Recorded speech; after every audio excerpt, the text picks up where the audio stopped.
یہ انسان نہیں فرشتہ تھا۔ وطن کی مٹی کی محبت میں اس فرشتے نے خود کو مٹی کر دیا۔ کیپٹن قدیر کا تعلق ایک بہت بڑے زمیندار گھرانے سے تھا۔ خود کیپٹن قدیر 300 ایکڑ قابل کاشت اراضی کا ذاتی مالک تھا۔ سونے کا چمچ منہ میں لیے پیدا ہوا یہ نوجوان جب بڑا ہوا تو وطن عزیز کی حفاظت کے لیے پاک فوج میں بھرتی ہو گیا۔ اس کے رشتہ داروں نے اس پر طنز کیا کہ جب روپیہ پیسہ کی گھر میں ریل پیل ہے تو نوکری کرنے کی کیا ضرورت ہے، تنخواہ پر نوکر بن رہے ہو۔ یہ سن کر کیپٹن قدیر کا خون جوش مارنے لگا اور چیخ کر کہا، فوجی تنخواہ کے لیے بھرتی نہیں ہوتا، فوجی تو وطن عزیز کی حفاظت کی خاطر بنتے ہیں، اور میں اس ملک پر اپنا تن من دھن سب قربان کر دوں گا۔ یہی جذبہ لے کر یہ نوجوان فوج میں سیکنڈ لیفٹیننٹ بھرتی ہوتا ہے، مقابلہ کا امتحان پاس کر کے اور ترقی کر کے کیپٹن بن جاتا ہے۔ اس کا جذبہ دیکھ کر اسے خفیہ ایجنسی ملٹری انٹیلیجنس میں بھیج دیا جاتا ہے، جہاں پر مزید اسے بلوچستان خفیہ مشن پر بھیج دیا جاتا ہے۔ اس کے ذمہ یہ مشن لگتا ہے کہ بلوچستان میں را کا نیٹ ورک تلاش کرنا ہے اور دہشت گردوں کو ختم کرنا ہے۔ را کے نیٹ ورک کو تلاش کرنے کے لیے مٹی کی محبت میں یہ جنونی انسان، جس نے اپنی ساری جوانی نرم گرم بستروں پر گزاری، جہاں گھر میں نوکر چاکر کی بھرمار تھی، ایک ایک چیز بستر پر نوکر چاکر آرڈر کر کے لے آتے تھے، مگر آفرین اس شیر دل ہیرو کے اپنے دیس کو دشمنوں سے بچانے کے لیے یہ جنونی کوڑا چننے والا بن جاتا ہے، اور پورے 3 سال یہ جنونی بلوچستان کے مختلف شہروں میں فقیر بن کر کوڑا چنتے چنتے گزار دیتا ہے۔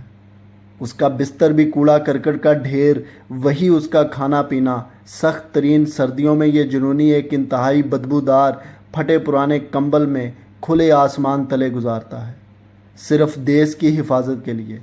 آخر اس کی محنت رنگ لاتی ہے اور یہ راہ کے بہت بڑے نیٹ ورک کلبھوشن یادو تک پہنچنے میں کامیاب ہو جاتا ہے۔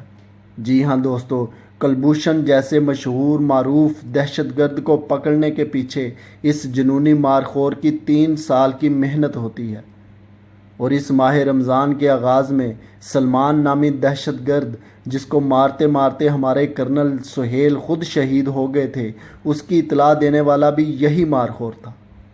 آج بلوچستان میں جو امن و امان قائم ہوا ہے تو اس کے پیچھے اس جنونی نوجوان کا بہت بڑا کردار ہے۔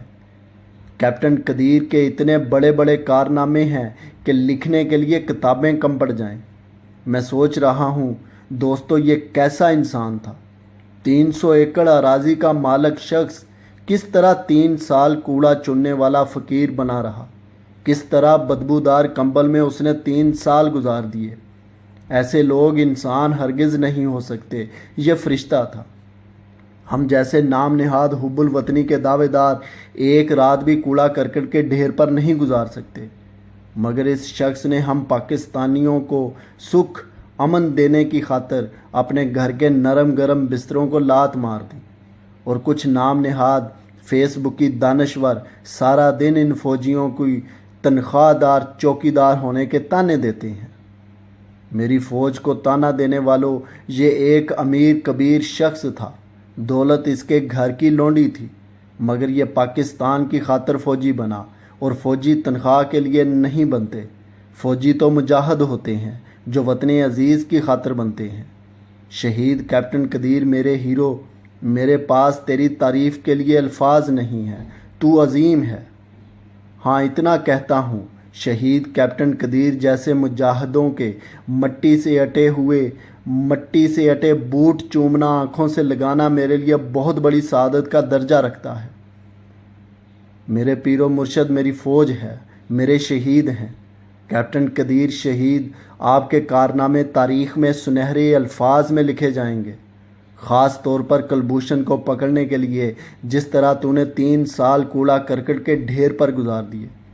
ایک پاک فوج کے شہیدوں، ہم پاکستانی تمہارے احسان مند ہیں، ہم یاد رکھیں گے، مت سمجھو ہم نے بلا دیا۔